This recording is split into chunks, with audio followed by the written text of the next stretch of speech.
How to say I want to in modern standard Arabic. As we can see, the verb came after أريد أن, so the rule أريد أن plus the verb in Present tense. or الفعل المضارع. How to say I want to sleep? First, I want conjugate to أريد to أن أنام sleep أريد أن أنام.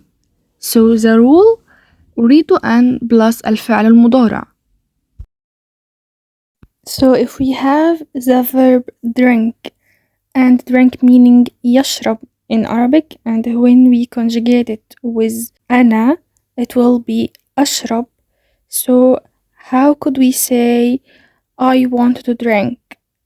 I want أريد to أن drink أشرب أريد أن أشرب. Try to translate this sentence in Arabic in comments and I will give you a feedback. Don't forget to practice and subscribe and like the video. Bye. See you next video.